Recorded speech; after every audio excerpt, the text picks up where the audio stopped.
नरेंद्र मोदी कल तीसरी बार प्रधानमंत्री पद की लेंगे शपथ। राष्ट्रपति से मुलाकात के बाद अपने संबोधन में कहा, एनडीए एक मजबूत, स्थिर और विकासोन्मुख सरकार बनाएगी। मुख्यमंत्री चंपाई सोरेन ने की वाणिज्य कर विभाग की समीक्षा, राजस्व बढ़ाने का दिया निर्देश। जेल में बंद मंत्री आलमगीर आलम के सभी विभाग अब मुख्यमंत्री देखेंगे। जमीन घोटाला मामले में ईडी ने झामुमो नेता अंटू तिर्की समेत 10 के खिलाफ दायर किया पूरक आरोप पत्र। पूर्व मुख्यमंत्री हेमंत सोरेन सहित 5 के खिलाफ पहले ही दायर हो चुका है आरोप पत्र। और मौसम विभाग ने पलामू और गढ़वा सहित 17 जिलों में हीट वेव को लेकर जारी किया अलर्ट। पूर्वी सिंहभूम, सरायकेला और सिमडेगा में बारिश और वज्रपात की भी चेतावनी।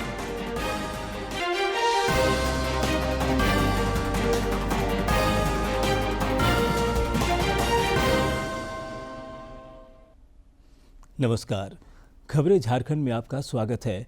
मैं हूं ज्ञानेश्वर प्रसाद श्रीवास्तव और अब समाचार विस्तार से। राष्ट्रपति द्रौपदी मुर्मू ने एनडीए संसदीय दल के नेता नरेंद्र मोदी को नई सरकार के गठन का न्योता दिया है। श्री मोदी कल तीसरी बार प्रधानमंत्री पद की शपथ लेंगे। राष्ट्रपति भवन में आयोजित शपथ ग्रहण समारोह में राष्ट्रपति श्री मोदी और उनके नए मंत्रिमंडल को शपथ दिलाएंगे। इससे पहले कल शाम भाजपा अध्यक्ष जेपी नड्डा के नेतृत्व में एनडीए के एक प्रतिनिधि मंडल ने भी राष्ट्रपति से मुलाकात की और एक पत्र सौंपा, जिसमें कहा गया कि नरेंद्र मोदी को भाजपा संसदीय दल का नेता चुना गया है। एनडीए के घटक दलों की ओर से समर्थन पत्र भी राष्ट्रपति को सौंपा गया। राष्ट्रपति द्रौपदी मुर्मू के आधिकारिक सोशल मीडिया प्लेटफॉर्म एक्स से प्रधानमंत्री नरेंद्र मोदी को तीसरी बार देश के प्रधानमंत्री के तौर पर नियुक्त किए जाने की तस्वीर साझा की है। इस मौके पर राष्ट्रपति ने प्रधानमंत्री को दही चीनी खिलाकर उन्हें उनकी एक और नई पारी के लिए शुभकामनाएं भी दी।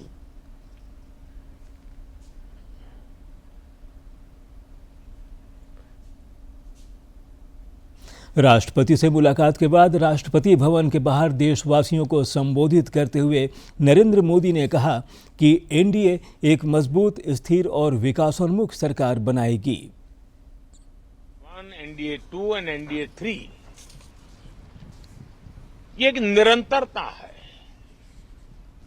और हमारे संकल्पों को लेकर के, सुशासन के प्रति हमारी प्रतिबद्धता को लेकर के और देश के सामान्य जन के सपनों को पूरा करने के प्रयास के रूप में इस निरंतरता को हम और अधिक ऊर्जा के साथ और अधिक व्यापक विजन के साथ आगे बढ़ाएंगे और समय सीमा में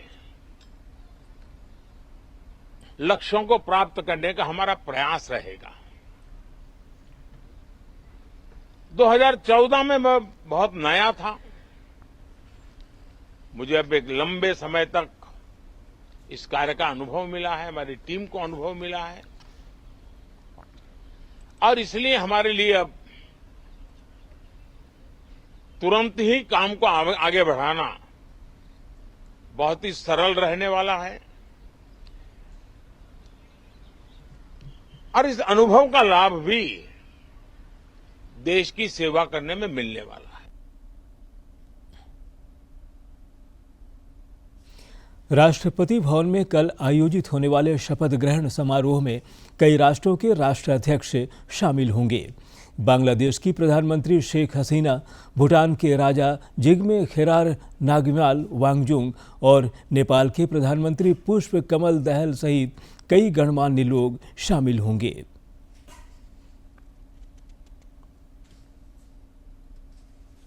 2014 और 2019 के बाद अब फिर अगले 5 साल के लिए मोदी प्रधानमंत्री बनेंगे।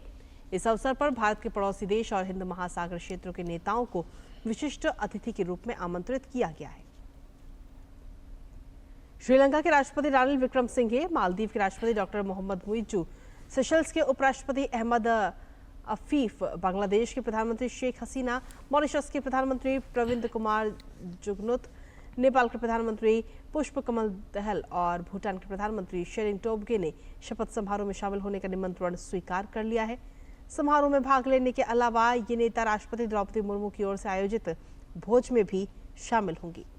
लगातार तीसरे कार्यकाल के शपथ ग्रहण समारोह में भाग लेने के लिए नेताओं की ये यात्रा भारत द्वारा अपनी पड़ोसी पहले नीति और सागर विजन को दी गई सर्वोच्च प्राथमिकता को ध्यान में रखते हुए है।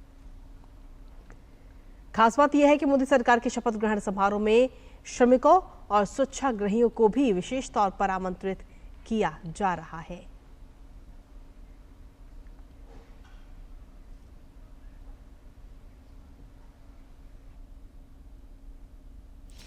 प्रधानमंत्री नरेंद्र मोदी के शपथ ग्रहण समारोह में रांची रेल डिवीजन के लोको पायलट एएसपी तिर्की को भी आमंत्रित किया गया है।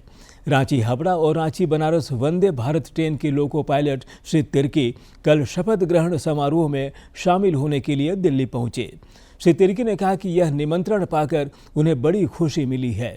उन्होंने कहा कि यह सौभाग्य की बात है कि उन्हें इस ऐतिहासिक शपथ ग्रहण समारोह में आमंत्रित किया गया है। दरअसल देश भर के 10 लोको पायलट को शपथ ग्रहण समारोह में शामिल होने के लिए आमंत्रित किया गया है। प्रधानमंत्री नरेंद्र मोदी के शपथ ग्रहण समारोह को लेकर सुरक्षा के पुख्ता इंतजाम किए गए हैं।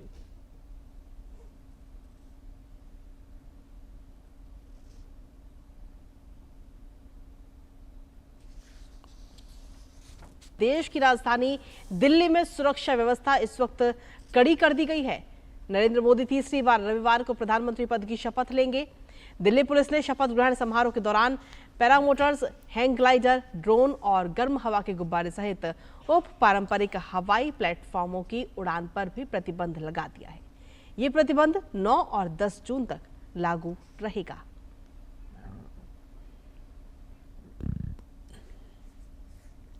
प्रधानमंत्री नरेंद्र मोदी के शपथ ग्रहण समारोह को देखते हुए राष्ट्रपति भवन में आयोजित होने वाले चेंज ऑफ गार्ड समारोह को स्थगित कर दिया गया है।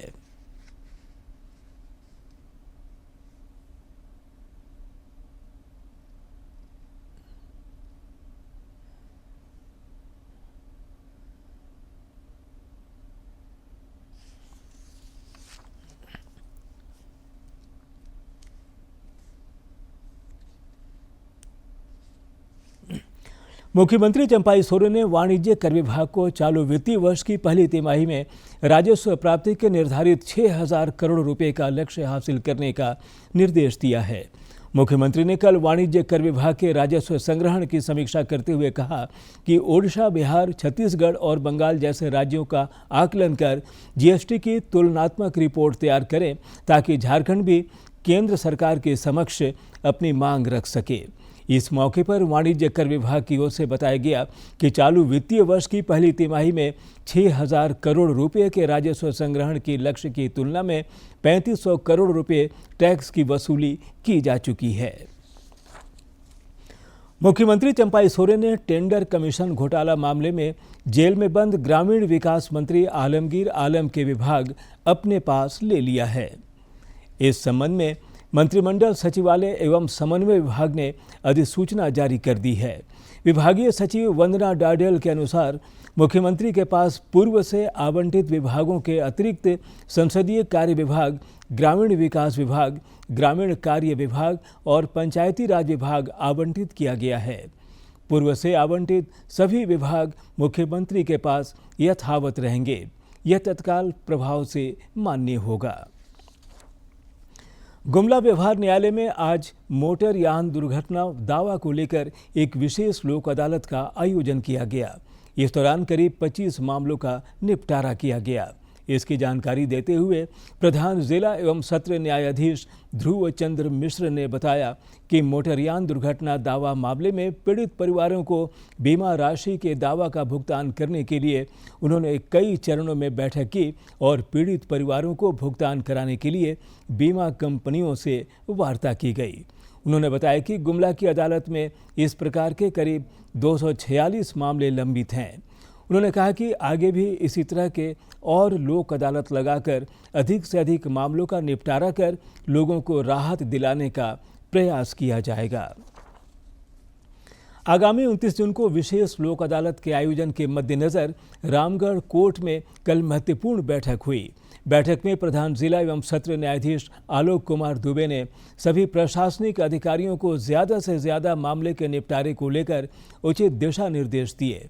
मौके पर मौजूद जिले के उप विकास आयुक्त रोबिन टोप्पो ने बताया कि विशेष लोक अदालत में सुलह के आधार पर जमीन से संबंधित मामलों का विशेष रूप से निपटारा किया जाएगा। सभी लैंड रिलेटेड मैटर्स जो म्यूटेशन से हैं या फिर 107 और 144 सीआरपीसी से संबंधित मामले हैं, उन सब का अलग अलग विस्तृत रिपोर्ट देने के लिए कहा गया है, जिससे मामला का निपटारा हो सके। ये जो लोक अदालत है, इसका सबसे अच्छा फ़ायदा ये है कि इसमें कोई कॉस्ट नहीं लगता है, कोई खर्च नहीं है, समय का बहुत बचत होता है और इसके ऐसे केसों में ना कोई हारता है ना कोई जीतता है। ये कंप्रोमाइज़ के आधार पर केस डिस्पोजल होते हैं। रामोजी फिल्म सिटी और इनाडू के संस्थापक रामोजी राव का आज अहले सुबह निधन हो गया। वे 87 वर्ष के थे। बताया गया है कि शुक्रवार को तबीयत खराब होने के बाद उन्हें फिल्म सिटी स्थित उनके घर से एक निजी अस्पताल में भर्ती कराया गया था। हालांकि इलाज के दौरान ही उनकी तबीयत और बिगड़ गई और उनका निधन हो गया। प्रधानमंत्री नरेंद्र मोदी समेत कई राजनेताओं ने उनके निधन पर शोक व्यक्त किया है। रामोजी राव का हैदराबाद के स्टार अस्पताल में इलाज चल रहा था। आज सुबह उन्होंने अंतिम सांस ली। रामोजी राव को आइकॉनिक मीडिया वेरन और फिल्म मुगल कहा जाता था। एक मध्यम वर्गीय परिवार में जन्मे रामोजी राव ने बिजनेस और फिल्मों की दुनिया में खूब नाम कमाया। उन्होंने रामोजी ग्रुप की नींव रखी, जिसमें दुनिया का सबसे बड़ा film studio Ramoji film city, ETV network और इनाडू तेलुगु अखबार भी आता है। कई सुपरहिट तेलुगु फिल्मों का बनाने का श्रेय रामोजी राव को जाता है। जमीन घोटाला मामले में ईडी ने झामुमो नेता अंतु तिर्की समेत 10 के खिलाफ पीएमएलए कोर्ट में पूरक आरोप पत्र दायर किया है।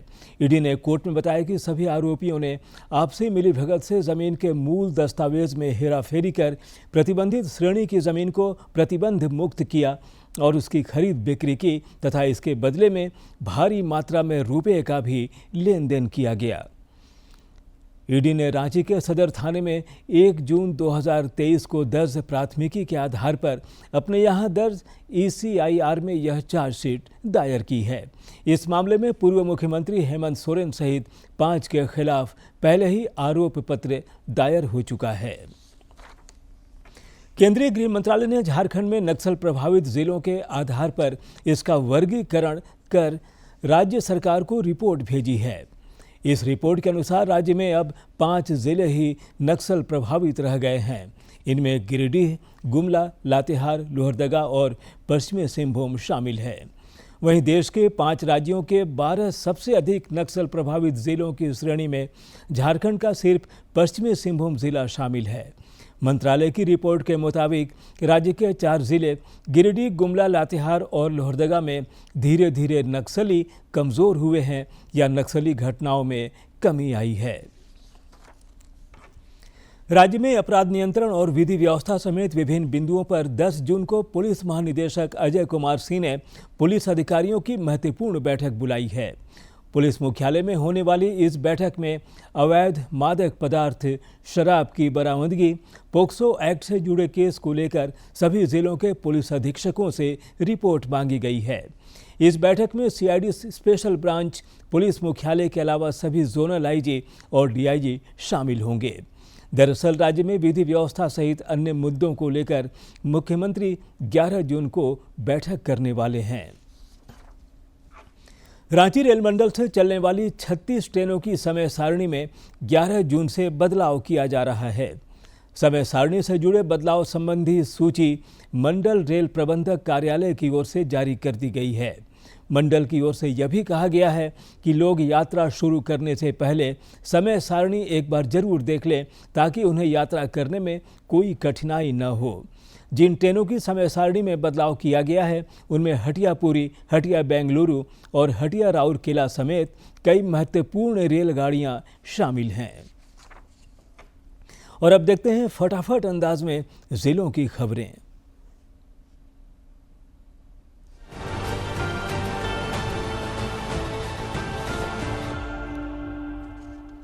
हजारीबाग समाहरणालय में निम्न वर्गीय लिपिक पद पर नियुक्त 20 अभ्यर्थियों को उपायुक्त नैन्सी साह ने नियुक्ति पत्र सौंपा। इस दौरान उपायुक्त ने सभी 9 नियुक्तों को शुभकामनाएं दी तथा योगदान करने को कहा। मौके पर उन्होंने कहा कि सभी कर्मी मेहनत और ईमानदारी से कार्य करें। आकांक्षी जिला खूंटी में कटहल प्रोसेसिंग यूनिट का शुभारंभ हुआ। उपायुक्त लोकेश मिश्रा ने खूंटी के कदमा स्थित एफसीआई गोदाम परिसर में स्थापित कटहल प्रोसेसिंग यूनिट का विधिवत उद्घाटन किया। मौके पर उपायुक्त ने कहा कि वर्तमान समय में खूंटी जिले के कटहल की मांग शहरों में बढ़ रही है। कटहल में लगभग सभी प्रकार के पोषक तत्व मौजूद होते हैं। खूंटी के उप विकास आयुक्त की अध्यक्षता में महत्वपूर्ण बैठक हुई। इस दौरान जिले के विभिन्न विभागों द्वारा संचालित विकास योजनाओं की समीक्षा की गई।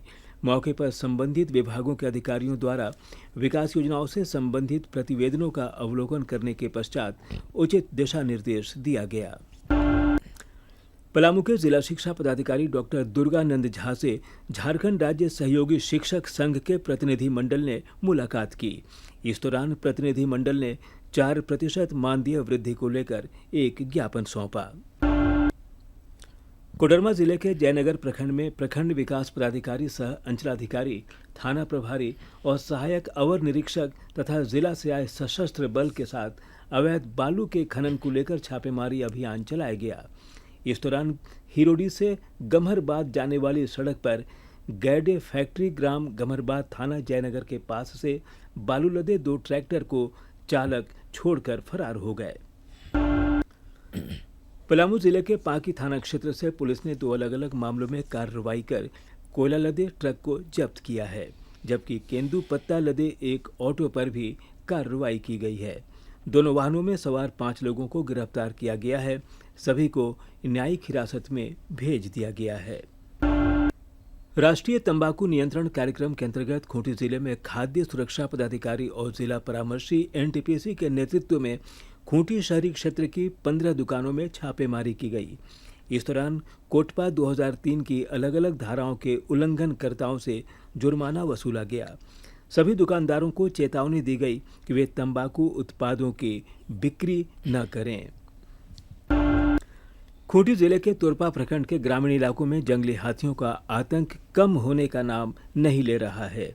गजराजों ने उलीहातू, पैतू टोली और कोरको टोली में जमकर उत्पात मचाया और 2 घरों को ध्वस्त कर घर में रखे अनाज को चट कर गए।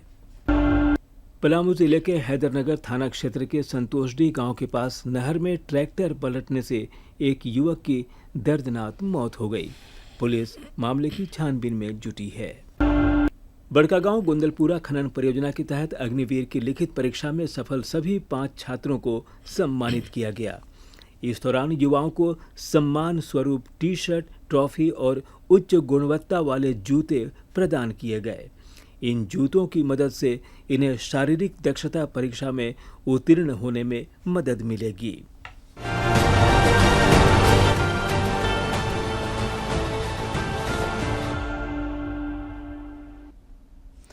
लोहरदगा जिले में एक कांस्टेबल द्वारा एक एएसआई की गोली मारकर हत्या करने के मामले की जांच तेज कर दी गई है। इस कड़ी में डीआईजी पूनम बिरथरे कल लोहरदगा पहुंचे और घटनास्थल का निरीक्षण किया। मौके पर जिले के पुलिस अधीक्षक हरीश बिन जमा भी मौजूद थे। बाद में पत्रकारों से बातचीत में श्री बिरथरे ने कहा कि पूरे मामले की गंभीरता से जांच की जा रही है और यह भी सुनिश्चित किया जा रहा है कि भविष्य में ऐसी घटना की पुनरावृत्ति न हो। डीआईजी ने कहा कि शहीद एएसआई के परिजनों को सरकारी प्रावधान के अनुसार नौकरी और अन्य सुविधाएं प्रदान की जाएंगी। कैसे घटना हुई, क्या इसमें कमियां हैं जो पुलिस की तरफ से रही हैं और इस घटना का मूल कारण क्या है, क्यों आखिर ये घटना हुई है और आगे हम लोग इस तरह की घटनाओं से कैसे सबक ले सकते हैं कि इस तरह की गलती दोबारा और किसी जिले में ना हो कि इस तरह से वेपन लेकर के कोई व्यक्ति जाए और उसके बाद में इस तरह की गंभीर घटना हो जाए।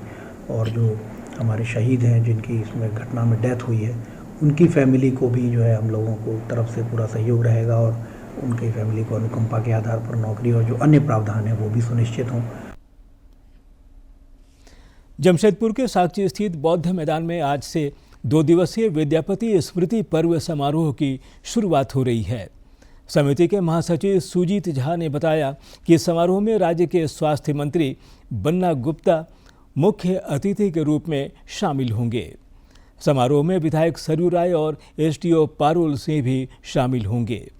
उन्होंने बताया कि विद्यापति स्मृति पर्व समारोह में मिथिला संगीत कार्यक्रम के अलावा आनंद मेला का भी आयोजन किया जाएगा। इस कार्यक्रम में गीत संगीत प्रस्तुत करने के लिए मुंबई, दिल्ली और पटना के कलाकार आ रहे हैं। वहीं स्थानीय कलाकारों को भी मौका दिया जा रहा है। पूनम मिश्रा जी आ रही हैं पटना से, दिल्ली से विकास झा और स्वाति झा जी आ रहे, राम सेवक ठाकुर जी रहेंगे और ऋषभ भारद्वाज, उनकी उपस्थिति यहाँ पर है। मौसम विभाग ने राज्य के कुछ हिस्सों में हीट वेव चलने का अलर्ट जारी किया है, तो कुछ इलाकों में बारिश और वज्रपात की चेतावनी जारी की है। इस दौरान आंधी चलने की भी संभावना जताई गई है। राज्य में ऐसी स्थिति अगले 3 दिनों तक रहेगी। मौसम विभाग के मुताबिक अगले 3 दिनों तक पलामू, गढ़वा, चतरा, कोडरमा, लातेहार और लोहरदगा में हीट वेव चलेगी। वहीं बोकारो, गुमला, हजारीबाग, खूंटी, रामगढ़, धनबाद, दुमका, गिरिडीह, गोड्डा, जामताड़ा और पाकुड़ में भी लू चलने की चेतावनी जारी की गई है।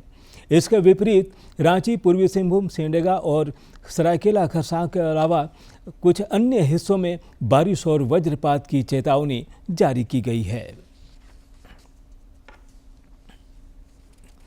जॉर्डन में आगामी 21 से 25 जून तक आयोजित होने वाली अंडर 17 एशियन कुश्ती चैंपियनशिप के लिए भारतीय कुश्ती टीम का चयन ट्रायल दिल्ली के आईजी स्टेडियम में आयोजित हुआ। इसमें झारखंड के विकास कच्छप ने 48 किलोग्राम भार वर्ग में पहला स्थान प्राप्त कर भारतीय कुश्ती टीम में जगह बनाया। विकास कच्छप झारखंड के पहले बालक पहलवान हैं जो झारखंड से अंडर 17 आयु वर्ग में भारत का प्रतिनिधित्व करेंगे। आज के दिन की ऐतिहासिक और महत्वपूर्ण घटनाओं पर डालते हैं एक नजर।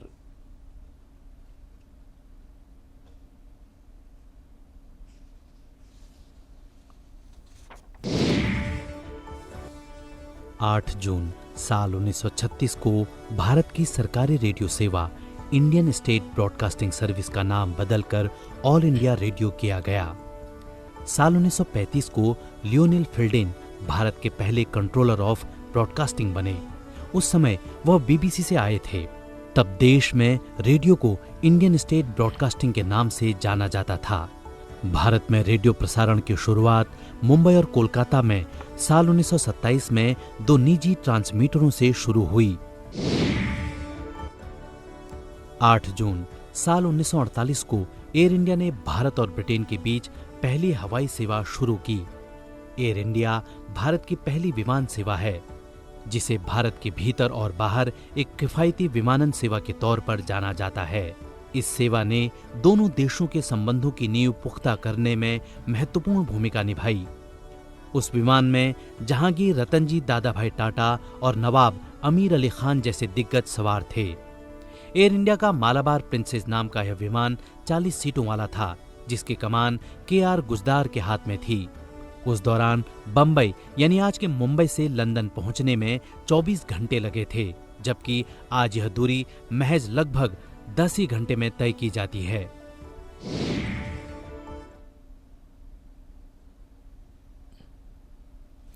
सेहत की बात में आज जानते हैं अल्सर के लक्षण और उसके उपचार के बारे में।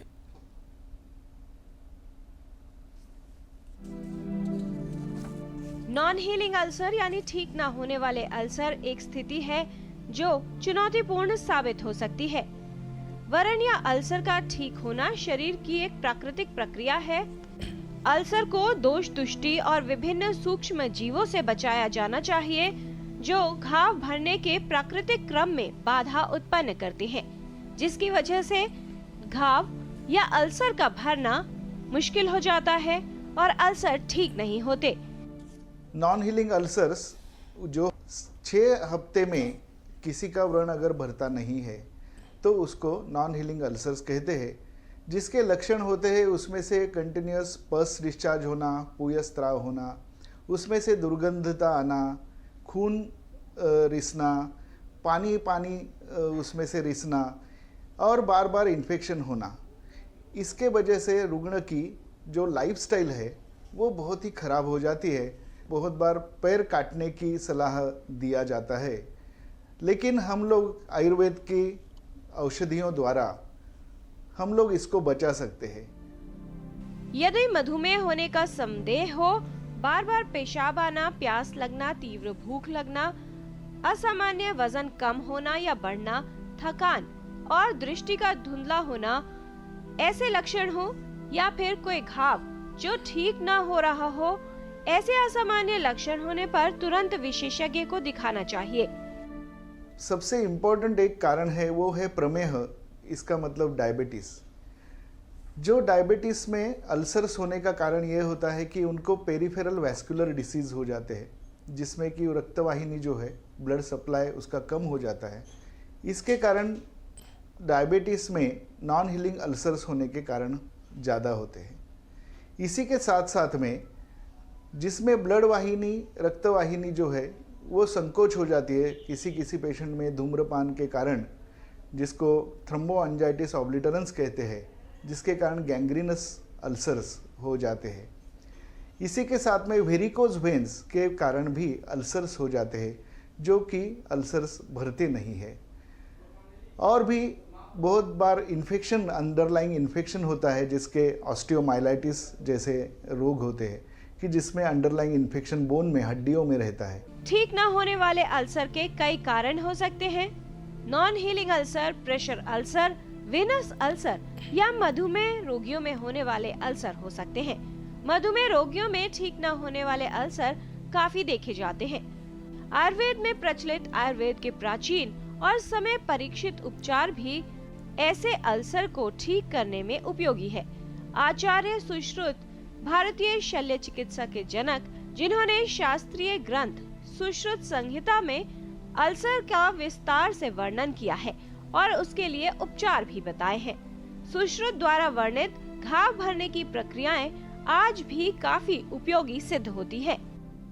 आयुर्वेद में मुख्यतः शल्य चिकित्सा के अंडर ये व्याधि आता है, और शल्य चिकित्सा में प्रथमतः ये दुष्ट व्रण अगर है तो उसमें व्रण शोधन की चिकित्सा की जाती है। मतलब व्रण को जो पस होता है, व्रण में जो पस होता है या व्रण में जो दुष्ट खराब पेशियां होती है, उसको निकालने का तरीका बताया है।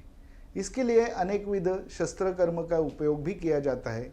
इसी के साथ साथ में वनस्पति, कुछ वनस्पति से बनाए हुए तेल, औषध, घृत, घी और कल्क, इसका मतलब लेप, ये लगाने के बाद वो व्रण शुद्ध हो जाता है।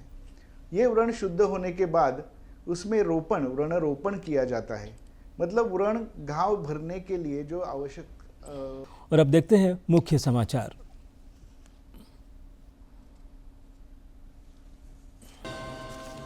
नरेंद्र मोदी कल तीसरी बार प्रधानमंत्री पद की लेंगे शपथ। राष्ट्रपति से मुलाकात के बाद अपने संबोधन में कहा, एनडीए एक मजबूत, स्थिर और विकासोन्मुख सरकार बनाएगी। मुख्यमंत्री चंपाई सोरेन ने की वाणिज्य कर विभाग की समीक्षा, राजस्व बढ़ाने का दिया निर्देश। जेल में बंद मंत्री आलमगीर आलम के सभी विभाग अब मुख्यमंत्री देखेंगे। जमीन घोटाला मामले में ईडी ने झामुमो नेता अंतु तिर्की समेत 10 के खिलाफ दायर किया पूरक आरोप पत्र। पूर्व मुख्यमंत्री हेमंत सोरेन सहित 5 के खिलाफ पहले ही दायर हो चुका है आरोप पत्र। और मौसम विभाग ने पलामू और गढ़वा सहित 17 जिलों में हीट वेव को लेकर जारी किया अलर्ट। पूर्वी सिंहभूम, सरायकेला और सिमडेगा में बारिश और वज्रपात की भी चेतावनी।